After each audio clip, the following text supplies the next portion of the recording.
Welcome to the Deep Dive. This is where we take your curiosity, grab a whole stack of incredible sources, and really distill them down into insights that we hope can genuinely transform your understanding. Yeah, absolutely. Today, we're heading on a journey kind of into the deep end, exploring some really profound questions. Things like inner power, life's purpose, and those universal laws that seem to quietly shape everything around us. You've brought us, well, a really rich collection of texts today, spiritual, philosophical, spanning ancient scriptures, right through to modern takes on consciousness. It's a fascinating mix, isn't it? What's really compelling is just the sheer range of perspectives on what it actually means to be, fully awake, to live with intention, Right. and to sort of understand our place in the bigger picture, the cosmic dance, as some might call it. We'll be pulling threads from things like A Course in Miracles, the amazing Bhagavad Gita, Conversations with God, which is always provocative, The Untethered Soul, and quite a few others. The goal really is to find the common ground, maybe see some surprising connections, and just uncover that shared wisdom. And our mission today is exactly that. Let's extract the most important, the most practical nuggets of knowledge from all this. We want to help you see how concepts like, say, soul evolution or karma or these universal laws, they aren't just abstract ideas floating around. They could actually be, well, practical guides for navigating your day-to-day, your work, your relationships, even your creativity. Exactly. So hopefully you'll gain some knowledge pretty quickly, but, thoroughly too. Expect a few aha moments along the way. And this deep dive, it's really not about saying this is the only way. Not at all. It's more about shining a light on different views, different angles, and really encouraging you, the listener, to reflect, to see what resonates with your own inner sense of truth, your own experience. We'll explore how just shifting our awareness can unlock a whole different kind of power and purpose. A deeper kind. A deeper kind, yeah. One that feels more aligned, more fulfilling, maybe. Okay, so let's unpack this whole thing. Where should we start? Maybe with a really foundational concept that pops up in so many of these sources. The nature of awareness itself, and perhaps more pointedly, that inner voice. The one that never seems to shut up. Ah, yes, the inner monologue. It's central, isn't it? Texts like Eckhart, Tolle's The Power of Now, and Michael Singer's The Untethered Soul, they describe this constant mental chatter so vividly. They really do. Think about it like this. You see someone on the street just talking nonstop to themselves? Right. Muttering, commenting, judging? Yeah, you'd think they were a bit odd. Right. But most of us are doing exactly that, just silently, inside our own heads almost all the time. It's commenting, speculating, judging, complaining. It likes this, dislikes that. It's constantly digging up old memories, often the painful ones, or spinning out worries about the future, projecting these little mental movies, Tully calls them, complete with soundtracks. It's exhausting just thinking about it. And The Untethered Soul has that great line, calling it a mess for an inner roommate. Exactly. The messy roommate. And it's not just messy. It can be downright mean. It attacks you, punishes you for things you did years ago, drains your energy. The key insight, and it's huge, is that you are not that voice. You are not your thoughts. It sounds simple, but really getting that is, well, it's life-changing. So what is that voice then, if it's not really us? Well, what's fascinating is how these sources explain it. It's essentially our conditioned mind. It's the product of our past experiences, our upbringing, our culture. Right, all the programming. All the programming, exactly. So it interprets this moment right now through the filter of the past. It's like watching a live news feed, but with sunglasses made of old memories and biases permanently attached. That makes sense. So it's not seeing clearly. Not at all. It's seeing a distorted view and interpretation. That's why Singer calls it the messy roommate. It's often reacting based on old stuff, not what's actually happening now. So, okay, what does this mean for us listening? What are the implications, if that's our default? Well, the implication is pretty stark, actually. That voice can easily become our own worst enemy. Tolle in The Power of Now goes so far as to suggest it's the root cause of, well, untold misery and unhappiness. And he even connects it to physical disease, which makes sense, right? If you've got constant negativity, anxiety, criticism running internally. That's chronic stress. Exactly. Chronic mental and emotional stress. It creates this fundamental inner conflict. The mind is basically arguing with reality or arguing with itself. And who wins when the fight is inside you? Nobody. Okay, so there's the mind chatter, the roommate. But there's something else, a different part of us. Yes. That's the crucial distinction. There's this incessant mental activity, but then there's a deeper awareness. The untethered soul talks about this part of our being that can sort of abstract from your own melodrama. Sit back from it. Yeah, step back and simply watch. Watch yourself being jealous or angry or scared. It points to this idea of a seat of consciousness, a pure witnessing presence. The observer. The observer, exactly. The part that knows your thinking, knows your feeling. This allows for some separation, some space from all that internal noise. And that awareness itself is powerful. Hugely powerful. There's another source, awareness, the perils and opportunities of reality, which puts it so beautifully. In awareness is healing. In awareness is truth. Salvation, spirituality, growth, love, awakening awareness. Wow, that covers everything. Pretty much. It's just the simple act of being aware, of paying attention without judgment is inherently transformative. It challenges us to really see things as they are. Like when you look at a tree, do you really see the tree? Or do you see your idea of a tree? Exactly. Your mental label, your fixed impression. We do that with people too all the time. We see our judgments, not the person. Awareness cuts through that. Okay, but if the mind is constantly interpreting, constantly filtering, how do we get to that truth that awareness is supposed to hold? How do we perceive reality? That's a great question. The concept of consciousness itself, as someone like Sam Harris explores in Waking Up, is presented as fundamentally free. It doesn't matter what thoughts or feelings arise within it. The consciousness itself remains untouched, unchanged. Like the sky behind the clouds. That's a perfect analogy. It's the sheer fact, Harris says, that this universe is illuminated by sentience. It's the background capacity to know, to be aware that underlies everything. It just is. Okay, this is getting deep. And Waking Up takes it even further, doesn't it? It says the self we usually identify with is an illusion. Yeah, that's where it gets really interesting and maybe a bit unsettling for some. Harris argues that the conventional sense of self, that feeling that there's a single, unified I sitting behind your eyes, thinking your thoughts, feeling your feelings, enduring through time. The feeling most of us have all the time. Right. He argues that's an illusion, a transitory appearance among transitory appearances. Our memories, emotions, thoughts, impulses, they all rely on different processes happening all over the brain. There's no single controller in the cockpit. Whoa. So who am I then? Well, that's the million-dollar question. The power of now clarifies this by saying, you are not your mind. The identity we build from our thoughts, our history, our roles, that's the egoic construction. The you. The ego. And Tolley says the mind, the ego, unconsciously loves problems. Problems give it something to chew on, something to define itself against. It gives it an identity. So it keeps creating them. Or at least keeps focusing on them, yeah. So to find freedom from emotional pain, the key is to stop deriving your sense of self from that identification with the mind. Let go of the story of me. And then what? Then, Tolley says, your deeper being, your true nature, that underlying awareness we talked about can reveal itself. It's a shift from thinking you are the thinker to resting in being the awareness. Okay, so for you listening, the takeaway here is a lot of our internal suffering, the anxiety, the unhappiness, it stems from identifying with this false self, right? With a noisy roommate. Precisely. Just recognizing that voice for what it is, mental chatter, conditioning the roommate and not the real you, that's the first absolutely massive step towards inner freedom. It's about not getting hooked by its drama. Exactly. Singer uses the analogy of a thorn stuck in your arm. Do you build your whole life around protecting the thorn, making sure nothing ever touches it? Or do you simply pull it out? The inner disturbances, the fears, the sensitivities, they're like inner thorns. We build elaborate defenses. Instead of just dealing with the thorn itself. Right. Instead of just relaxing, releasing the energy, letting the pain pass through. If you resist it, you store it. If you let it go, Singer says, a piece of that pain leaves forever. It's a choice. Freedom or resistance. Release or accumulate that inner baggage. Okay, so we've established there's the noisy mind, the roommate, and then there's this deeper awareness, the observer.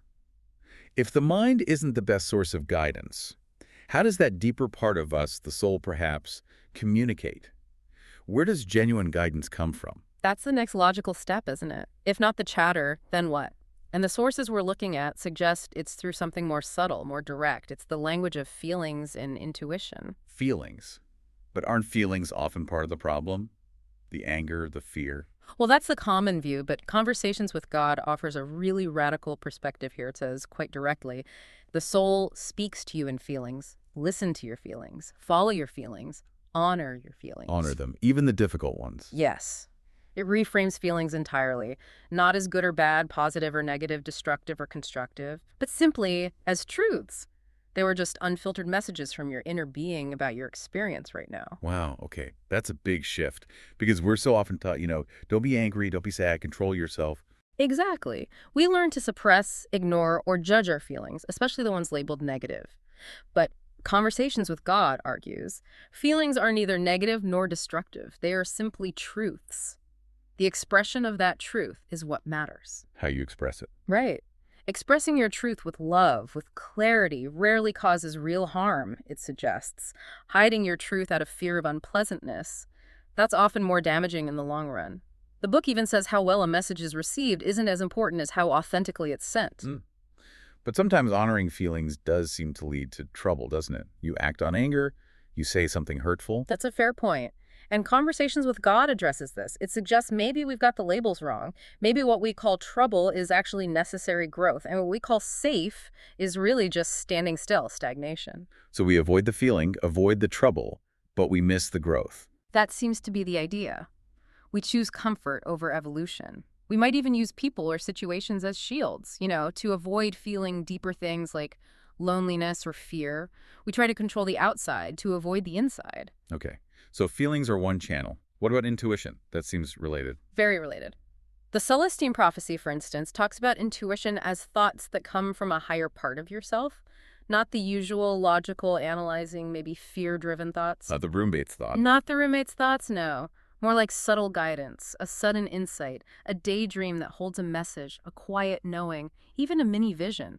It feels different, less effortful, more resonant. The book even mentions disturbing dreams as potential messages. Interesting. And does Conversations with God talk about intuition too? It does, very much so. It describes an internal guidance system that shows you the way home, a voice that speaks of your highest choice, your grandest vision.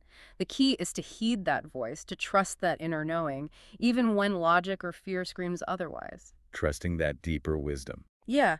It suggests the best path isn't found through calculation, but through alignment with what feels deeply true for you. That's listening to your soul. Okay, makes sense. Feelings and intuition as the soul's language. But what gets in the way? What blocks that signal? One word comes up again and again in these texts. Fear. Fear. Conversations with God describes fear as the energy that contracts, closes down, pulls in, makes you want to run, hide, hoard, even harm. It's the energetic opposite of love, which expands, opens, shares, heals. So fear shuts down the connection. It seems to. It leads to self-doubt, self-limitation, prevents real love. The untethered soul goes further, identifying fear as the root of almost all negativity. Prejudice, anger, jealousy, possessiveness, all stem from underlying fear. Wow, all of it. That's the assertion. Singer makes a really bold claim. If you had no fear, you could be perfectly happy living in this world. Nothing could fundamentally disturb your inner peace. So spiritual growth is about removing fear. Pretty much. The purpose of spiritual evolution, Singer suggests, is to remove the inner blockages that cause fear. But what do most of us do? We try to avoid the things that trigger the fear. Exactly. We try to protect the blockages, we build walls, control our environment, manage people, all so we don't have to feel the fear that's already inside us. It's a defense mechanism that ends up running our lives. That's a powerful insight. So for you listening, the practical message is, don't be afraid of the fear itself. Don't be afraid of inner discomfort. Yes. Try to see it differently. It's just energy moving, a temporary disturbance. There's no logical reason to be terrified of a feeling or a thought projection. It's not actually happening in the way the fear makes it seem. So relax into it. Relax and release. Let the energy flow through. When you do that, Singer says, a piece of that stored pain, that blockage, leaves you permanently. But if you resist, clench, fight it. You keep it locked inside. You build it up, you strengthen it. And often the mind gets louder then, trying to distract you from the feeling you're resisting. So the invitation is, dare to face the inner disturbance with awareness. It will pass, and you'll be lighter for it. Okay, so we've looked inward at awareness, the mind, feelings, intuition, fear. Now let's zoom out a bit. Let's talk about the broader context, the universal laws that these sources say govern our existence. Things like karma and co-creation. These sound like big concepts. They are big, but also incredibly practical when you start to unpack them. Gary Zukav's The Seat of the Soul gives a really direct, usable definition of karma. He calls it the impersonal universal teacher of responsibility. Impersonal, teacher, responsibility. Yeah, breaking it down like that is key. Impersonal means it's not about punishment or reward from some external judge. It's just cause and effect. Teacher means its purpose is to help us learn, and responsibility highlights our role in the process. So it's not fate just happening to us. Not entirely. Zukav suggests that when we understand our experiences, even the really tough ones, as karmic necessities, as lessons our soul needs to learn, we're less likely to take them personally. Less likely to react with anger or blame. Exactly. Less outrage, less judgment. It shifts the perspective from, why is this happening to me, to, what is this here to teach me? How can I respond wisely? That's a huge reframe. So seeing challenges as lessons rather than attacks. Precisely. And Zukov says when we respond wisely and responsibly, even amidst difficult emotions, we consciously participate in our soul's evolution. That's where authentic power comes from, not controlling others, but mastering ourselves through these karmic lessons. So every situation becomes an opportunity. A profound opportunity for soul growth, yes. Nothing is truly random from this perspective. Okay, that's individual karma. What about bigger things?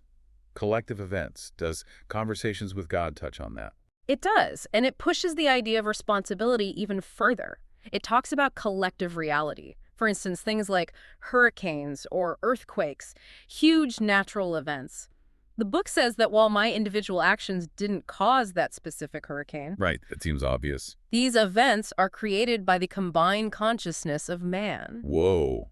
Okay, unpack that. Okay. The combined consciousness. It's a subtle idea. It's not saying we collectively willed the hurricane into existence in a direct way, but rather our collective thoughts, beliefs, agreements about reality, our overall energetic state as a species, creates the conditions, the energetic climate, if you like, within which such events can manifest. So we set the stage collectively. Kind of. And then individually, our job is to move through these events, to decide what they mean to us, to decide who and what you are in relation to them. It's about our individual response and meaning-making within the collective drama. So there's this interplay between collective creation and individual experience and evolution. Exactly. The book states we create, both collectively and individually, the life and times we experience, all for the sole purpose of evolving. It even suggests, quite provocatively, that all the bad things are, on some level, of your choosing. Choosing. That sounds difficult to accept. Choosing suffering. Yeah, it's challenging. It doesn't mean choosing with our conscious, everyday mind wanting pain. It means, perhaps at a soul level, we agree to participate in certain collective lessons or experiences for the sake of growth. The mistake, the book argues, isn't in choosing the experience, but in labeling it bad. Because the label creates resistance. Yes, it makes us disown our creation, reject the lesson, and fall into blame and victimhood, which just perpetuates the suffering. Okay, so if these events are partly collectively created and carry lessons, can we do anything about the pain involved? Or do we just have to endure it? No, there's definitely something we can do. Conversations with God says you reduce pain by changing the way you hold them. You can't instantly change a collective creation like a hurricane, but you can change the inner experience. Master the inner response. That's the road to mastery in living, as the book puts it. It makes the bold statement. Nothing is painful in and of itself. Pain is a result of wrong thought. It is an error in thinking. An error in thinking. So pain isn't inherent in the event. Not according to this view.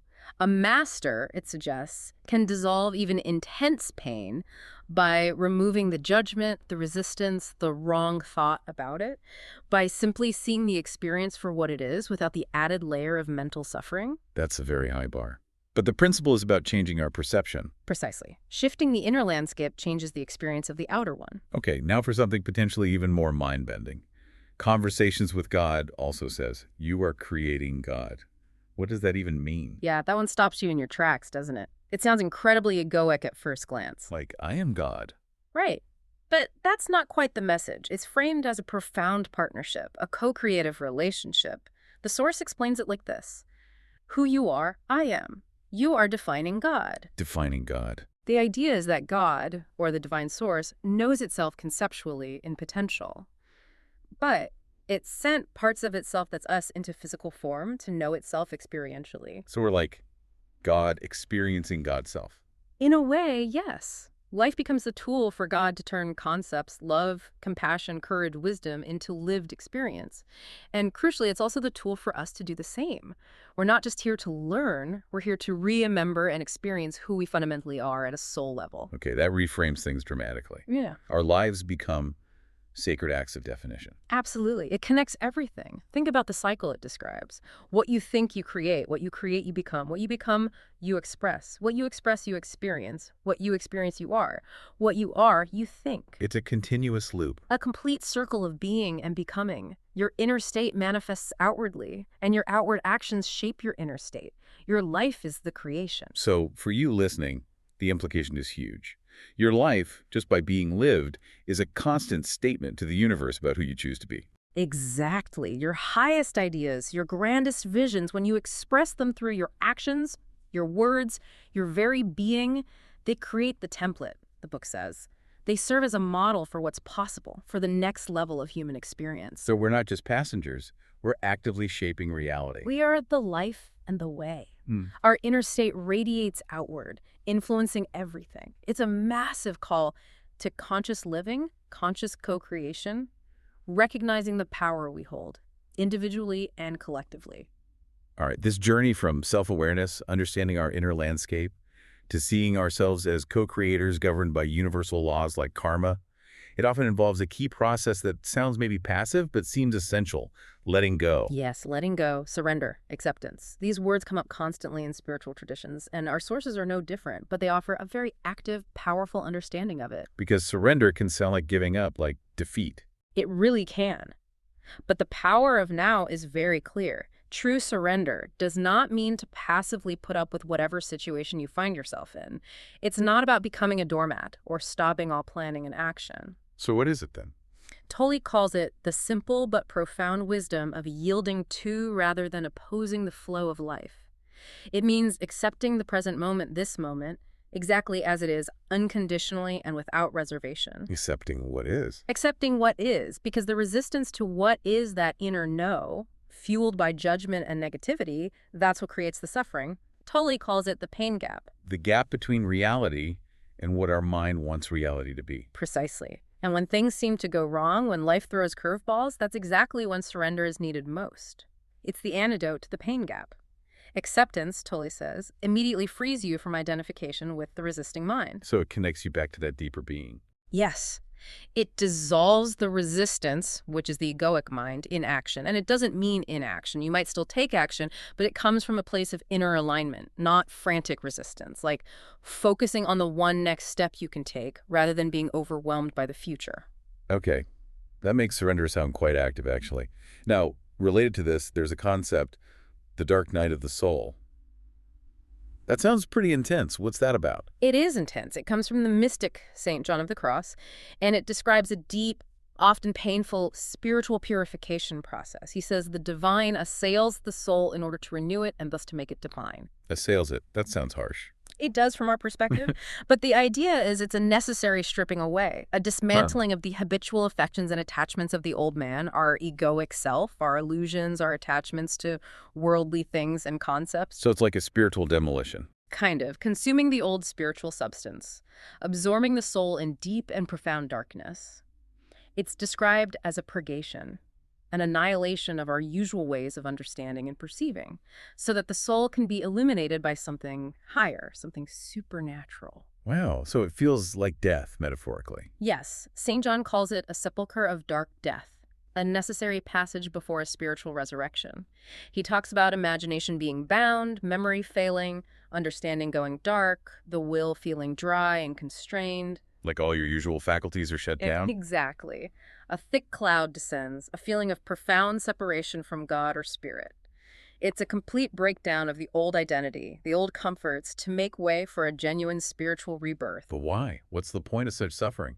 That's the paradox. What seems severe and adverse, utterly contrary to spiritual pleasure, St. John insists, actually works so many blessings. It's precisely through this process that the soul detaches from the limited and journeys toward the eternal. The straight gate and narrow way. Exactly. Difficult, yes, but ultimately leading to great happiness and good fortune, he says. It's a profound purification that, from the soul's perspective, is necessary for true union. It's not punishment, it's refinement. Okay.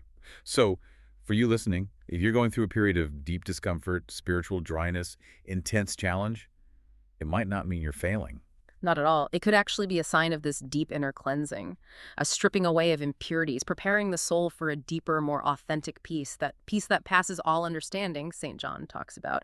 It's making space for the real you to emerge. So acceptance and surrender apply even here in the dark night. Now, how does compassion fit in? Yeah. Especially self-compassion. That's where someone like Tara Brach comes in with radical acceptance. She emphasizes that feeling compassion for ourselves, especially when we mess up or feel inadequate, it in no way releases us from responsibility for our actions. Right, it's not an excuse. Not at all. Rather, she says, it releases us from the self-hatred that prevents us from responding to our life with clarity and balance. Self-hatred clouds judgment. Compassion clears it. So compassion allows for a wiser response. Yes. When remorse or self-criticism comes up, the practice is to hold that pain gently, maybe imagining it held by love, so you can face it without getting overwhelmed or self-destructive. Opening the heart even to the difficult stuff. Exactly. It's about being able to face our shadows without being ripped apart. Radical acceptance means softening the resistance to the pain, unclenching that inner fist, and just resting in awareness, allowing the feelings, thoughts, sensations to arise and pass without judgment.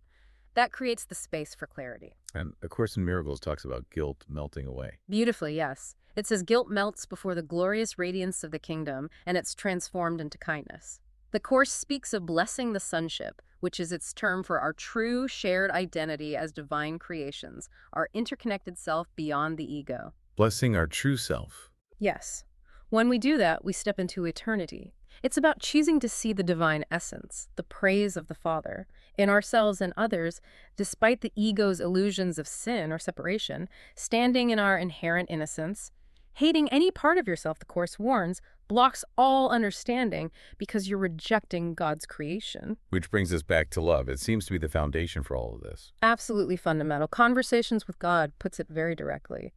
Loveless anything is not the fastest way to the goddess, to the divine. Whether it's loveless relationships, loveless work, even, it humorously adds, loveless spaghetti. Loveless spaghetti. Right. If you consume anything, an experience, food, interaction, without presence, without intention, without love, you're missing the most vital, transformative part. The lack of love diminishes the experience, makes it less helpful for your soul's journey. It's about infusing presence and heart into everything. Okay, this is all incredibly profound. Awareness, intuition, karma, surrender, love. But how does this land in our actual messy everyday lives? How do we apply this to, our jobs, our families, our creative projects? It can't just be theory. No, absolutely not. The goal is integration. And relationships are a huge area for this practice. The power of now suggests a relationship can become a conscious spiritual practice if both partners are willing. How does that work? It involves really committing to expressing thoughts and feelings honestly as they arise, but crucially, without blame or accusation, and equally, listening openly, non-defensively. Creating space. Giving space. Giving space to others and to yourself is vital, Tolly says. Love cannot flourish without it. It shifts the dynamic from ego battles and neediness to a shared space for growth and mutual understanding. And it's not just about staying together forever. I think Conversations with God had a point about that. Yes, a really important one. It says your primary job in a relationship isn't to see how long you can stay in it. Your job is to decide and experience who you really are within that connection. So self-discovery is the priority. It seems so. Long-term relationships do offer amazing opportunities for growth, expression, fulfillment, the book acknowledges. But they're opportunities, not obligations to endure something that isn't serving that higher purpose of self-realization for both people. It's about the quality of the connection and the evolution it allows. Quality over duration. Mm-hmm. And A Course in Miracles reinforces this connection between self-love and relationships. Remember, if you hate part of yourself, all your understanding is lost. Seeing others and ourselves without love, without recognizing the shared divinity, blocks true connection and understanding. So the practice is seeing the divine in your partner, in yourself, even amidst the inevitable friction. Exactly. Approaching relationships not just as personal contracts, but as sacred ground for self-discovery, letting the love you feel within reflect outward, replacing ego demands with presence and acceptance. Every interaction becomes a mirror, an opportunity. Okay, relationships is spiritual practice. What about work? Creativity? Purpose in what we do? Conversations with God has a really powerful take on this too. It ties action directly to identity.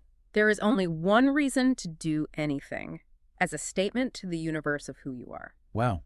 Every action is a statement. Yes. When you approach life that way, it becomes self-creative. You use your actions, your work, your projects to literally create yourself as the person you aspire to be, the person you truly are deep down.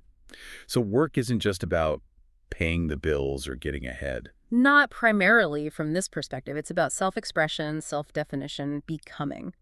The book actually warns against getting too caught up in figuring out the logically best career path or making the right choices based on external factors. Why? Isn't that sensible? Because it can lead to paralysis, cautiousness, drowning in expectations, and endless analysis.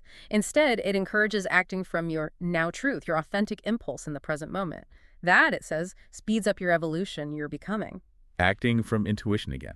Yes. And the Bhagavad Gita speaks to this state of being in action, describing the yogi, the disciplined spiritual practitioner. This is someone who acts with a regulated mind, detached from the fruits of action, attaining inner peace, liberation. Detached from the outcome. Detached from attachment to the outcome. They see happiness and distress, success and failure with equanimity. They're compared to their own self, meaning they understand the transient nature of these external ups and downs because their anchor is internal. That's the perfect transcendentalist. So bringing presence and intention even to mundane tasks. Absolutely. The power of now is brilliant on this, turning anything you do into a meditation. Washing dishes, answering emails, cooking dinner, make it a gift, an offering from you to your soul and from your soul to the all. True wakefulness in action. Exactly. Infusing presence, awareness, maybe even love into the simple act itself. That transforms the ordinary into the sacred. So ultimately, where does this lead? What's the path? Well, the untethered soul puts it very simply. The highest spiritual path is life itself. No need for special retreats or complex rituals necessarily. The core decision, it says, is just, do you want to be happy or do you not want to be happy? That's simple. A choice. Fundamentally, yes. Making that conscious choice for happiness clarifies everything. It stops you from constantly seeking special experiences outside yourself, which can make you miss the actual miracle of this experience right now. Life isn't something you get, it's something you experience. Beautifully put. Every one of life's experiences is different, and every experience is worth having, Singer reminds us. Life is precious, not to be wasted. The awareness of death, he suggests, is actually a great teacher. It highlights the preciousness through scarcity. Live now. And Thoreau and Walden echoes that simplicity, doesn't he? Love your life poor as it is. He does. A powerful reminder that money is not required to buy one necessary of the soul. True richness is internal. And humility, he says, like darkness, reveals the heavenly lights. It's about finding wealth in presence, simplicity, authenticity. So after all this, our purpose isn't something we need to find out there. It seems the message is more about remembering. Like Conversations with God says, you have nothing to learn. You have only to remember. Remember the wisdom, the love, the potential that's already within you. Your purpose isn't lost. It's waiting to be uncovered and lived. Wow. Okay, we have covered a lot of ground today, an incredible range of insights from all these diverse yet somehow converging sources. And it really all seems to point back to this profound truth, doesn't it? Our inner world, our awareness, feelings, intentions, it's just so much more powerful than we usually give it credit for. Absolutely. It shapes everything. We've journeyed from understanding that noisy inner roommate, the conditioned mind, to hearing the quieter language of the soul through feelings and intuition. We've explored karma not as punishment, but as this impersonal teacher of responsibility. Yeah, that reframing of karma is huge. It really is. And we looked at how our choices, conscious and unconscious, are part of this grand co-creation of reality, both ours and the collective's. We even touched on the dark night as potentially a necessary purification on the path to deeper peace. Not an ending, but a transformation. Exactly. It all comes back to remembering who you truly are, beneath the surface noise, beneath the temporary identities the mind loves to cling to. It's consistent, isn't it? From ancient texts talking about the self of awareness as ultimate reality, right through to Conversations with God, making that bold claim, you are creating God with every choice. The message is incredibly empowering. Your life, when lived with intention, with presence, with awareness, becomes this sacred act, an act of becoming. Every thought, word, and deed isn't just random. It's contributing to who you are and the world you experience. Which really leaves us, and you the listener, with a pretty significant question, doesn't it? It really does. If your thoughts, words, and deeds are constantly creating who you are, constantly shaping the reality around you, what will you consciously choose to create today, right now? How will you engage with that purpose that, as these sources suggest, is already right there inside you, waiting to be expressed? It's not about finding it somewhere else, it's about activating it within. And this whole journey, exploring power, purpose, the laws of the soul, it's obviously not a one-off deep dive. It's a continuous practice, isn't it? Lifelong, really. So the invitation is to carry these ideas forward. Keep practicing listening to that inner language, the soul's whispers. Keep embracing the wisdom of surrender when resistance comes up.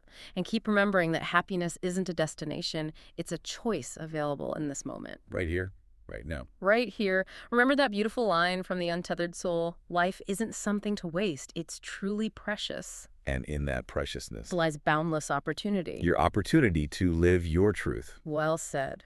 Until our next deep dive, keep questioning, keep exploring, and maybe most importantly, keep connecting with that magnificent, incredible truth of who you really are.